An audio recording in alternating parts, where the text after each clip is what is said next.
Greetings. We're at it one more time. This is Senator James Sanders Jr., and the show is called Let's Be Clear. Why? Because in a day and age of fuzzy thinking, where people are all over the place, you can't get a straight answer to a straight questions.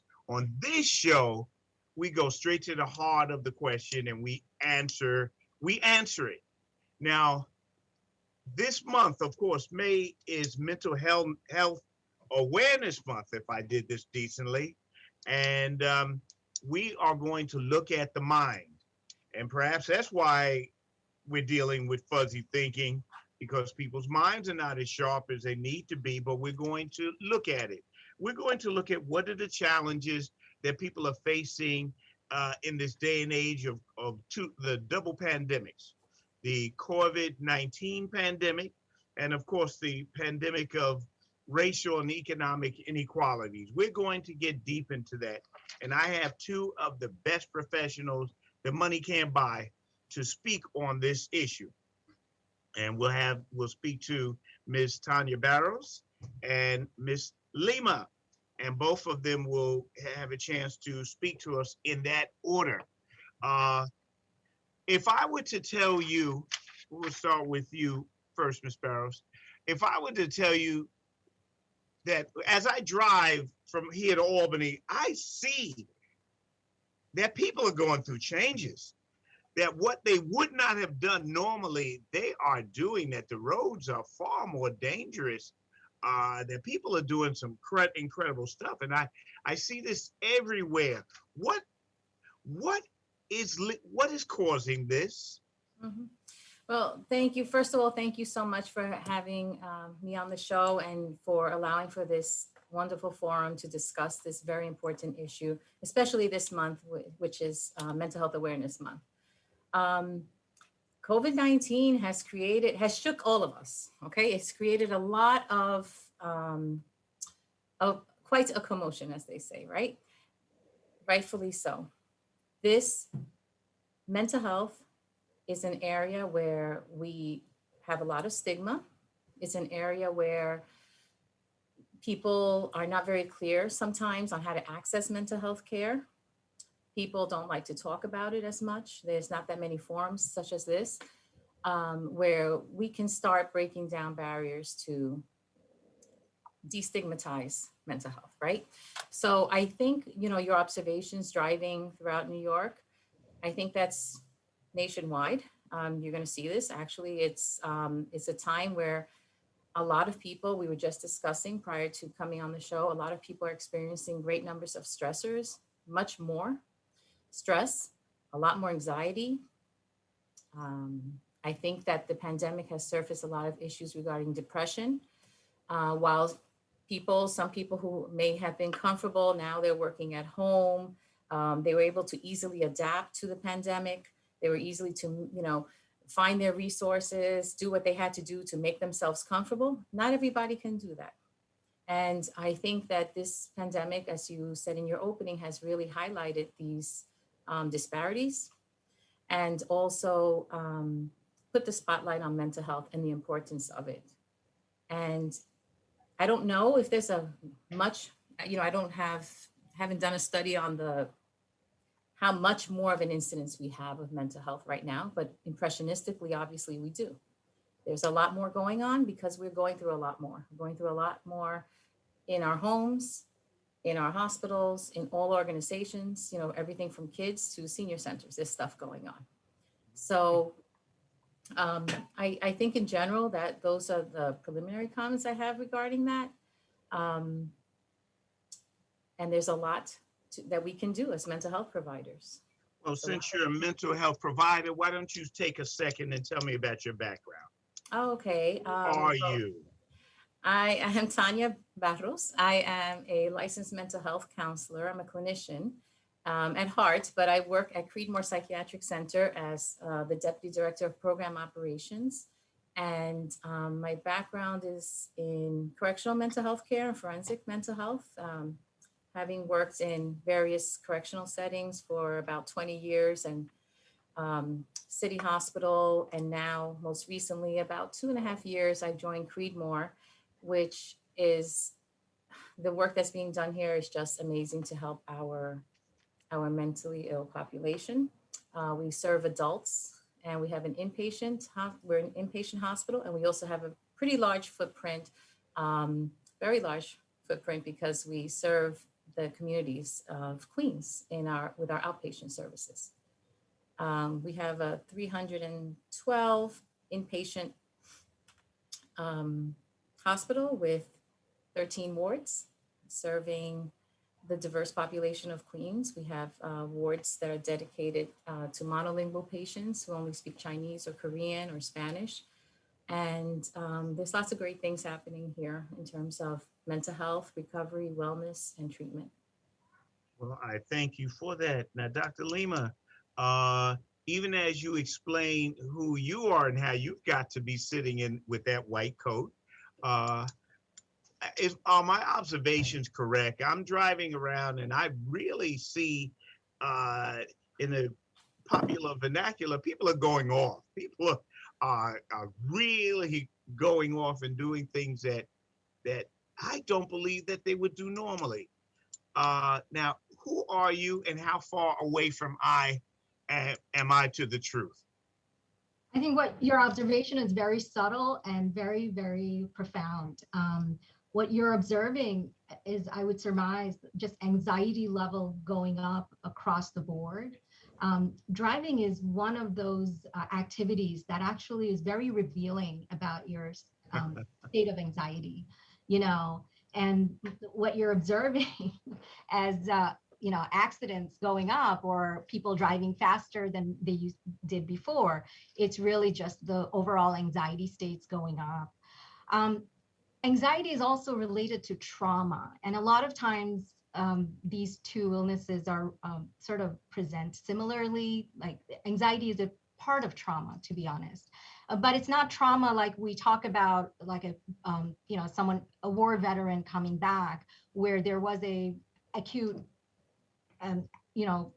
incident, and from that incident the person developed all these symptoms. What COVID did for us is, throughout the course of a year and a half and now longer, we have slowly but surely been exposed to something scary, something where we felt like our lives were in danger. Literally, our lives were in danger continuously for more than a year now.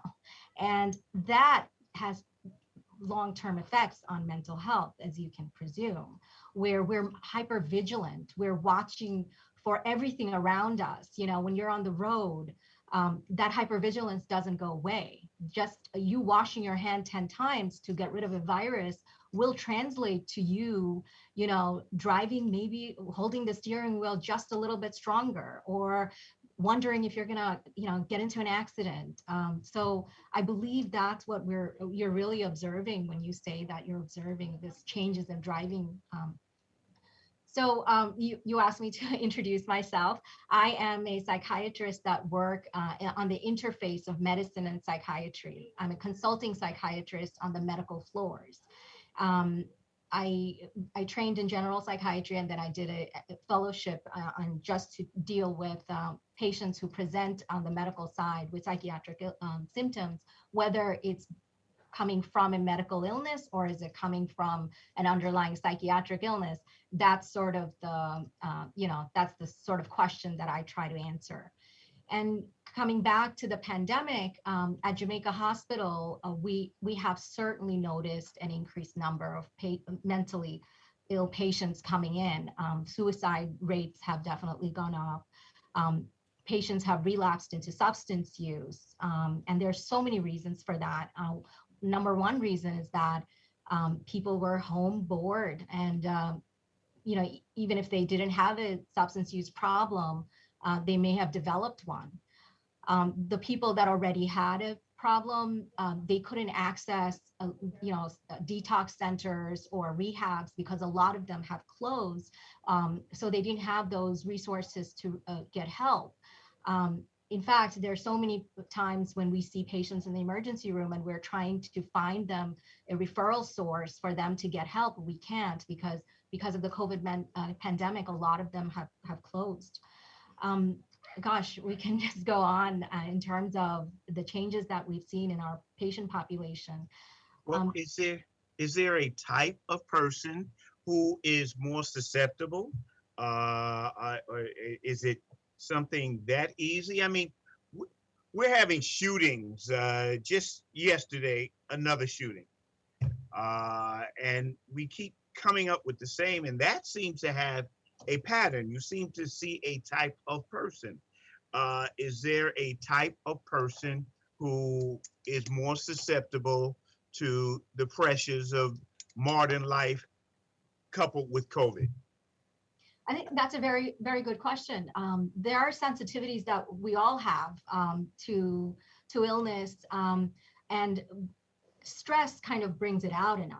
Okay, if you have, let's say, genetic predisposition, you have other family members who have mental illness, but you are coping with it well because you used to run, you used to hang out with your friends, you used to go to concerts, you had a lot of sources of happiness in your life. But what the pandemic did was they, grounded all of us. We were stuck in the house, and all those coping mechanisms that we had are now gone. And if you had that sensitivity to begin with, then you are very, very likely to develop depression. Maybe a bipolar illness that you are really managing is now going to show itself. Schizophrenia may be revealed because now at home you may be, becoming paranoid or, things like that. So definitely the pandemic added this layer of stress on minds that might have been, doing okay, might have been coping. So definitely there are sensitivities. Did you see it, Ms. Barros? Did you see an uptick as the crisis continued, or is No. there a type of person that is more susceptible?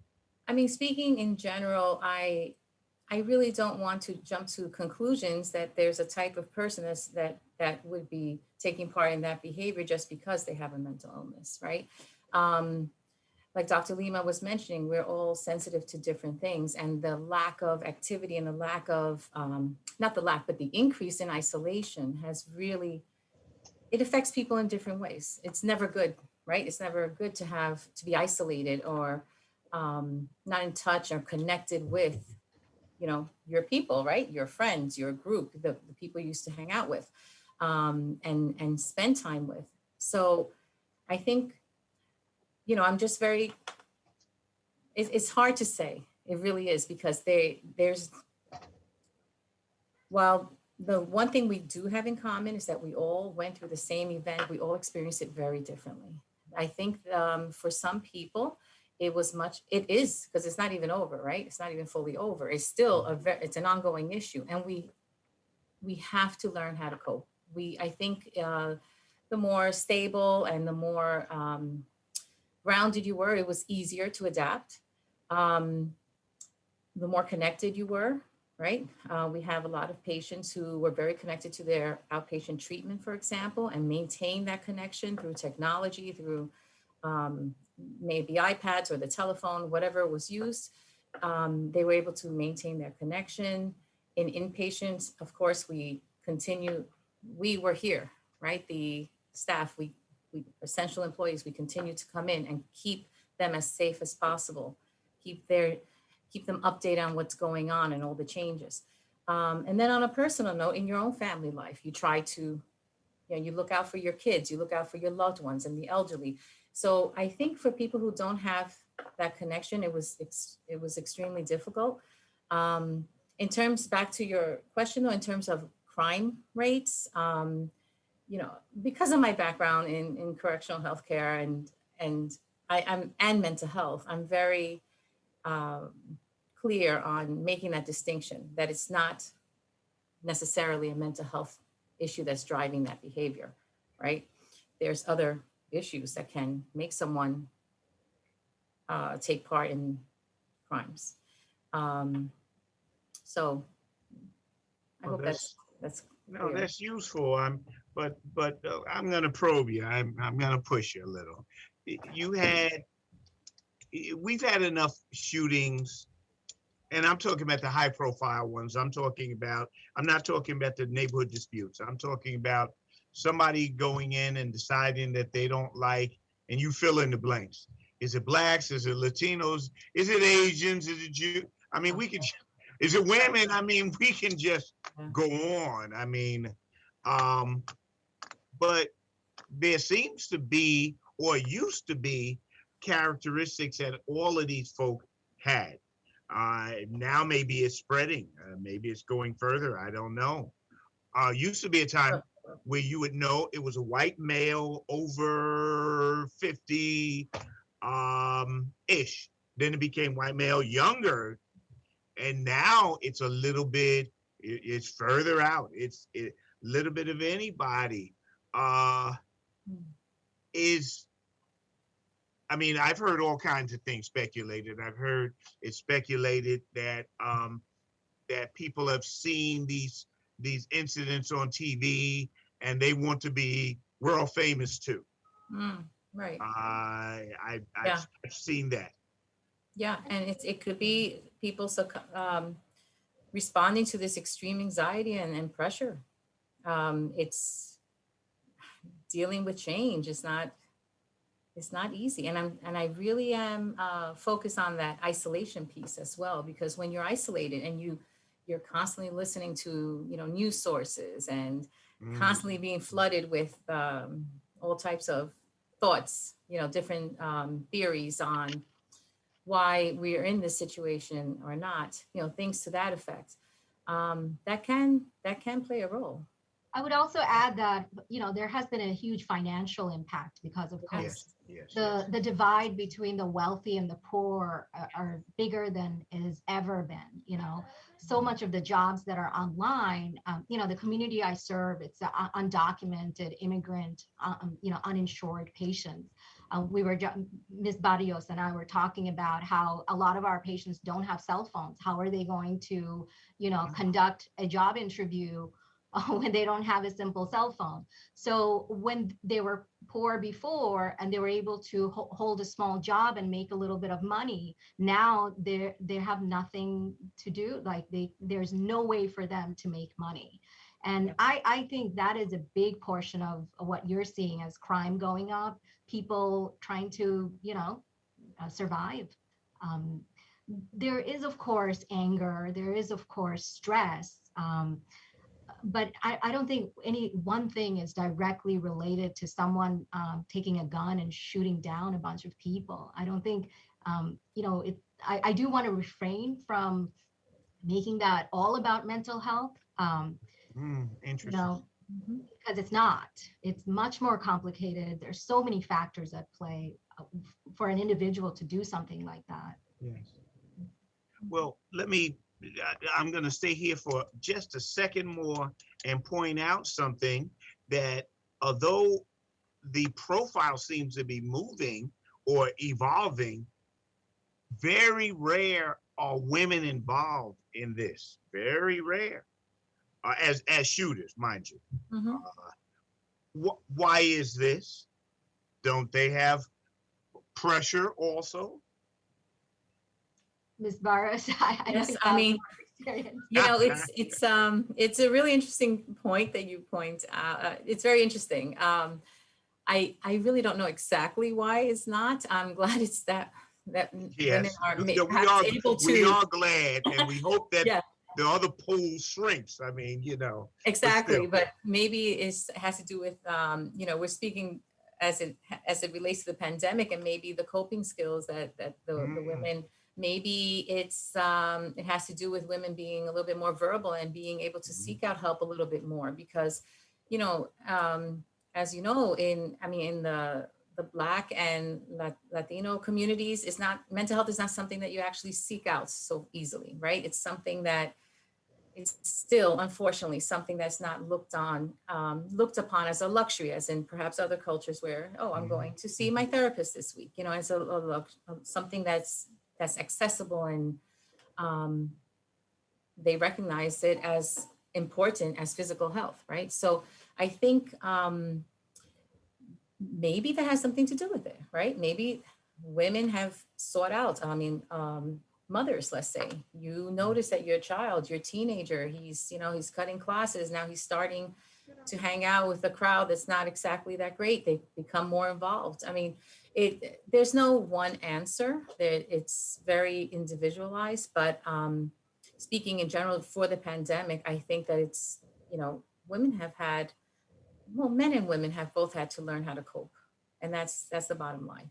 I do, And I do want to add that, in yes, psychology, men and women have different styles of expressing aggression. Yes. Men tend to be aggressive in terms of picking up weapons and physically aggressive, where women tend to be, more internally engaged, maybe more socially aggressive. So the nature of the aggression is different. Um, and in terms of what Ms. Barrios is saying, it's very true. Women are more willing to talk to their peers. We're more willing to express ourselves. So that is a definite, benefit to controlling stress. Another thing is that we are by nature nurturing. We give birth to children, and by nature we are sort of designed to be the caretakers and not destroyers. So I would posit that all of those things are related to. Wait a minute. Are you saying that men are designed to be the opposite? Well, if you look at hunting and gathering societies, Yes. the men had that role of going out into the woods, and killing animals for survival. And, our roles have always been different, and the nature of our crimes rightfully are different. Just as a point of view, a point of information, even as we transition back from a mile high to the ground, in the hunting and gathering, it turns out that based on their diet, that the women were more effective, that the men were not that effective as hunters. Those And that nuts if have a lot of protein in them. yes, and if we had depended on that, we might not be here. So, and Good that's point. just, Yeah. well, thank God we didn't depend on that. Um, hey, what are some coping skills that we can, if a person is seeing themselves go through changes? Well, first you have to identify that you're going through changes, that there's something happening to you. Then if a person doesn't, I guess we'll have to identify this different. Dr. Lima, first I'll go to you.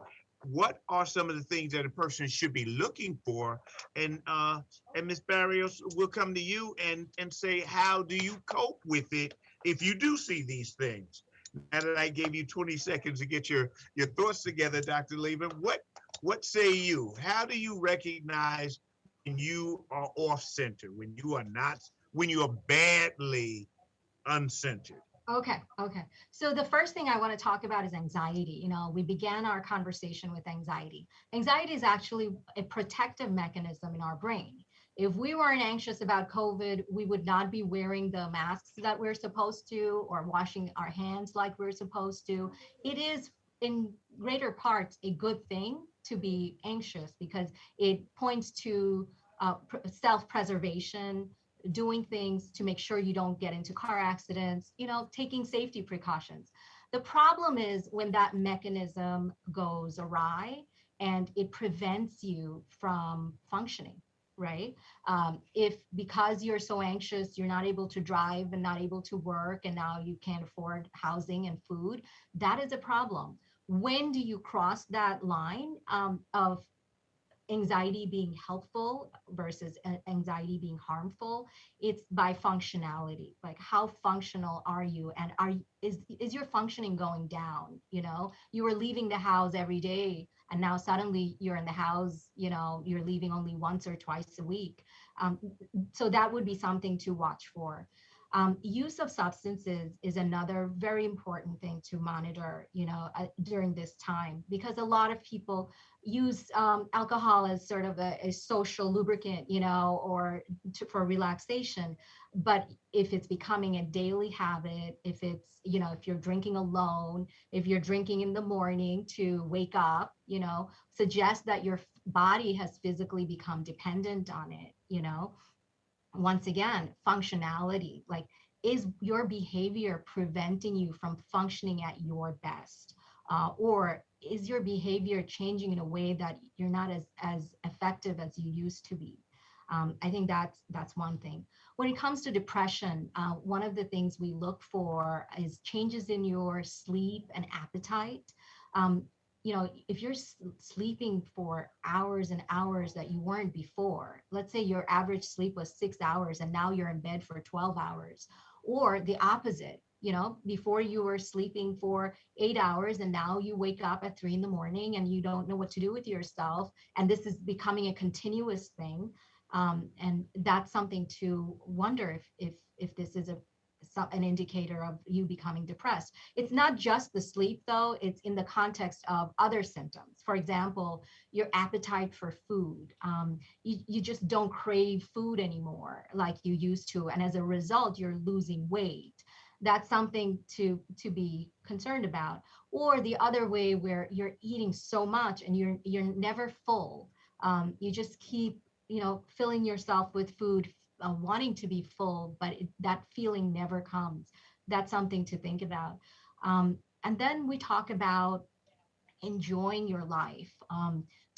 There was a time you would think that you loved going fishing and spending time with your children, or going out with friends, but suddenly you don't enjoy those things anymore. You don't even want to do those things anymore. So you have to question that.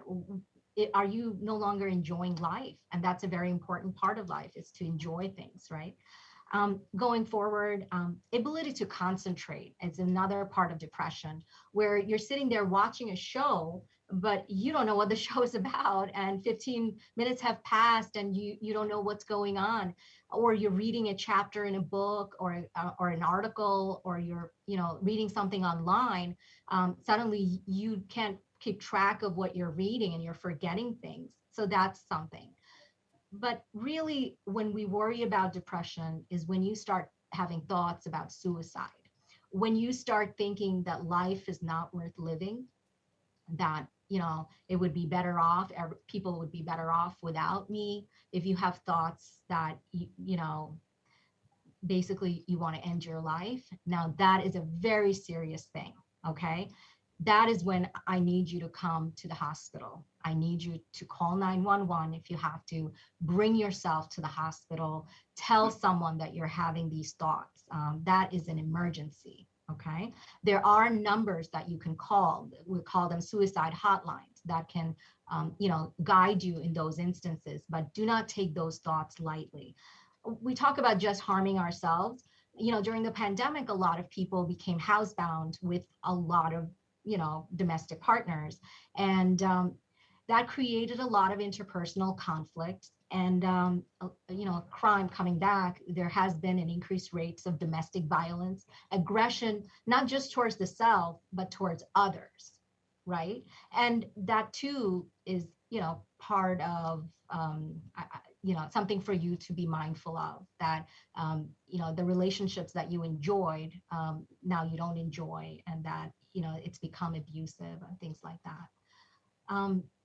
I think those are some of the signs of that to look out for. You gave quite a list there. Now, Ms. Barrios, what do you do if you have any of these? I mean, if you have the whole list, my God. Yeah. But if you have any of these, what do you do about it? Yeah, well, like Dr. Lima just described, depending on the severity of the symptoms, Okay. a stop at the emergency room may be necessary, right? Or a call out to your primary care doctor to see, I'm not feeling right, I'm feeling off, I'm having strange thoughts, or I'm thinking of, death, or perhaps they're actually having thoughts of suicide. So starting at that point, and something must be done, right? So obviously, yes, go to the emergency room or reach out to a loved one. In this pandemic, a loved one who will hopefully take you to the emergency room, or to reach out to clergy. This is another source that I always like to mention, especially in the communities that the majority of the communities that we're serving right now. And I'm part of as well. And it's funny because as a clinician, I'm always asked, like, someone asked me, oh, a friend is going through something, you know, and because they know I'm a mental health counselor. So they, you know, they phrase it in this way and it's them. I mean, this is the level of stigma that does exist. So I think before I tell you some of the tips, during the pandemic, so many of us, I mean, perhaps us, one of us, I definitely felt anxiety. I mean, it's scary, especially in the beginning. We didn't know what was to come. Who would have known? It was not, it was very uncomfortable for everyone, you know, in the beginning.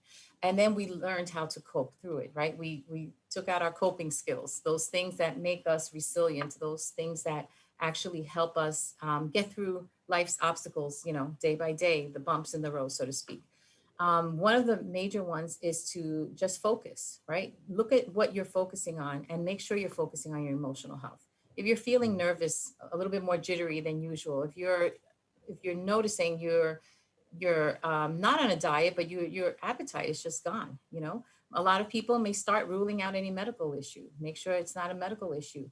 And that's how many learn through their primary care provider. That's how many learn that they may be suffering from depression or experiencing symptoms or feelings of depression.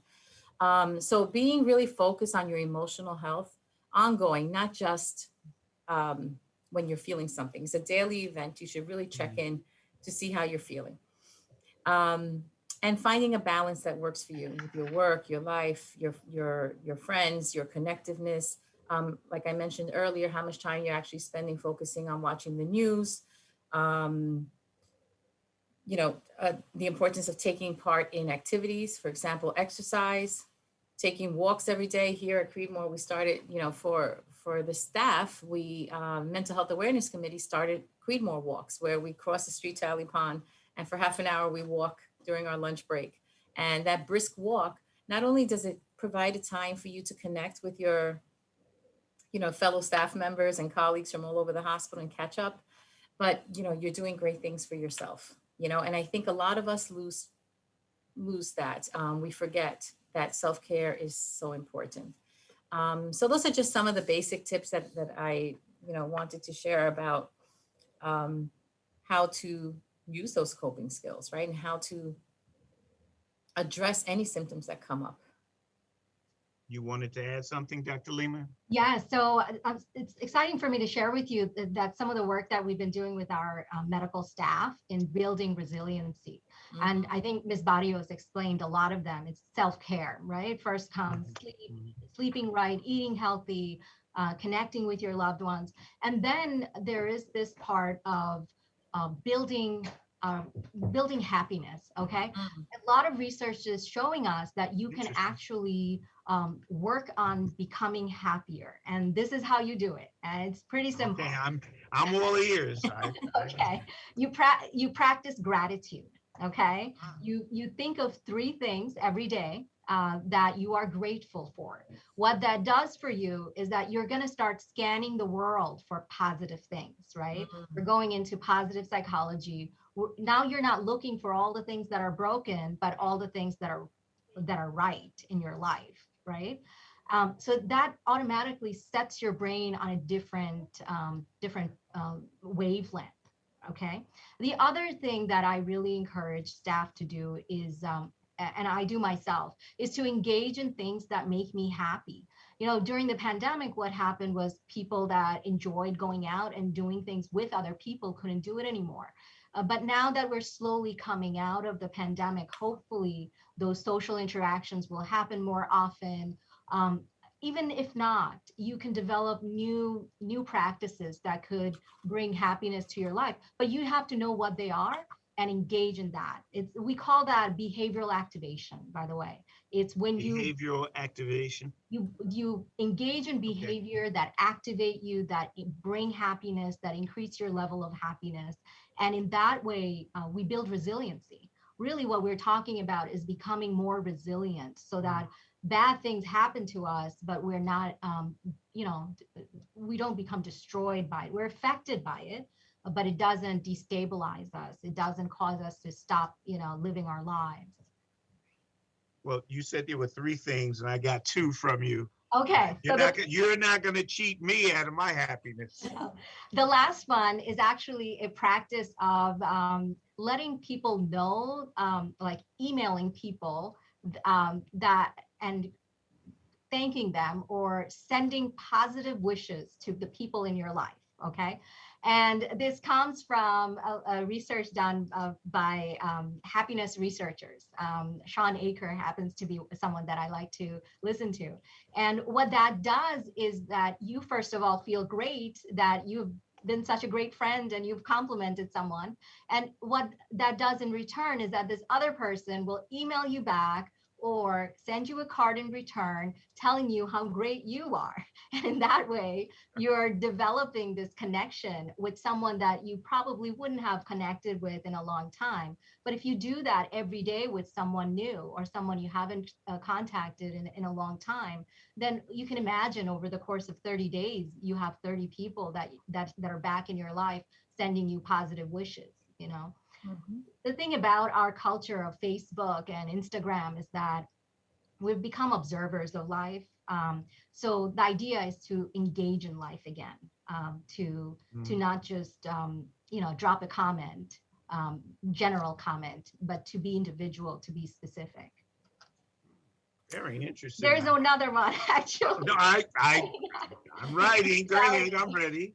Okay, the final one I really feel passionate about is spirituality. And when we talk about spirituality, it becomes like a controversial thing because religion is, what comes to mind. But spirituality is not just religion. It's actually, it can be an a-religious process. It can definitely be a religious process. And if you can engage in, a religion, I think that's great because you can basically develop a practice of connecting to something greater than yourself. But if that's not something that draws you, then mindfulness could be an option where you are present in this beautiful world, appreciating everything around you, and that makes you feel connected to something greater than just yourself. It takes you out of your world and makes you look out, in the great expanse. That, by the way, much research has shown that is very effective in building resiliency and allowing people to overcome a lot of struggles. We have our pastors in the hospital walk into patients' rooms, and they're non-denomination. They're just there to sit with patients, hold hands. If they want to talk about religion, they will. If they don't, that's fine too. But that is a service that alleviated so much distress in my patients that I really advocate for it. And those are all. Absolutely. Very interesting. So the idea is to go back to normal sometime at July the 1st or any of these things. Should we go back to normal, Ms. Barros? Should we? And what does normal mean anyway? Well, that's a good question, right? Because what does normal mean? We've adapted to this new normal, and now we're talking about going back to the way we were before the pandemic. I don't think we're going to be able to go back exactly the way we were before. I think in order for us to cope with what's coming, we need to prepare ourselves now as much as we can, given the information that we have and the resources that we have, such as the vaccines that are available. If people consider their vaccination status and how they feel about being out and socializing once again, because I'm sure that's something that's crossed all of our minds. We feel comfortable going to a movie theater and sitting there, amongst 50, 90 people, whatever it is. I think what we can do right now to cope is to prepare and to be very clear on where we stand. What are we comfortable with as individuals?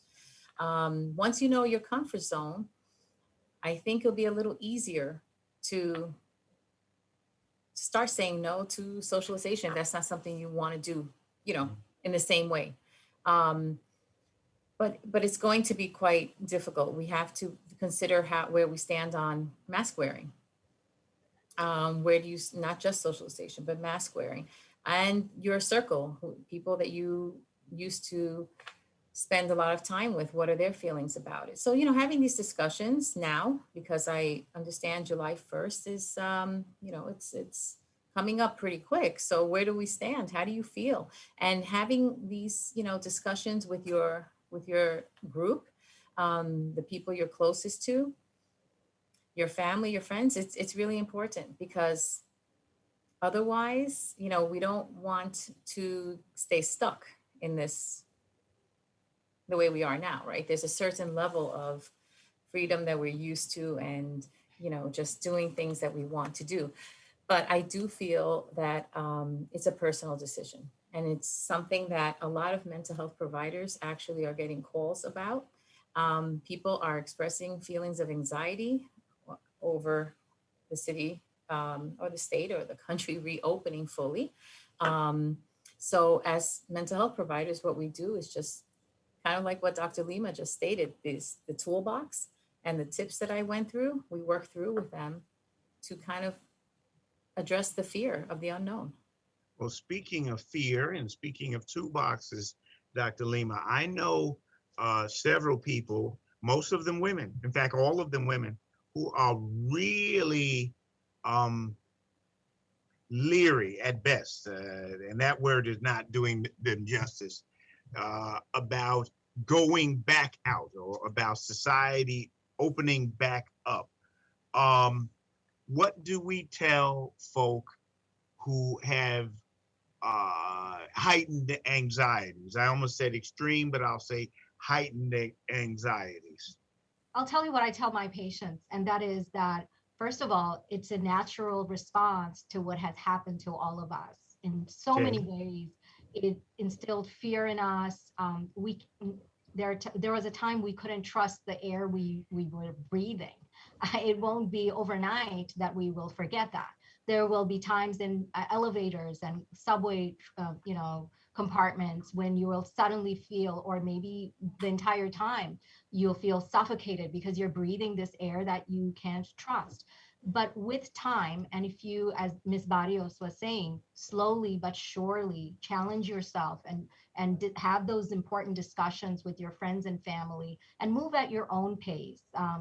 You don't need to jump right back into whatever you thought was normal before. Just move slowly, but move. Take one step, but take a step forward.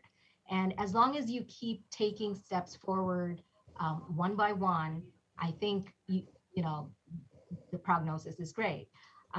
If you find yourself being stuck, and I think that's when you have to reach out to mental health professionals. And what has happened because of the pandemic is that a lot of mental health services have become virtual, which in some ways is fantastic, because before you had to walk into a clinic that said, behavioral health or psychiatry or psychology clinic. And, there is a certain amount of stigma associated with that. But now with just a phone call, you can be in the privacy of your home, and you can connect with a provider, a therapist, or a psychiatrist, and get the professional help that you need. And we have in our outpatient clinic seen compliance go up significantly. People are reaching out. It's not abnormal for you to want to talk to a therapist or a psychiatrist if that's necessary. It has become very common. I think the biggest message I would tell someone who's struggling is that you are not alone, that most of us are going through what you're going through. You're not, abnormal. You're not unusual, and work with it. Open up, come to us, and there is help out there.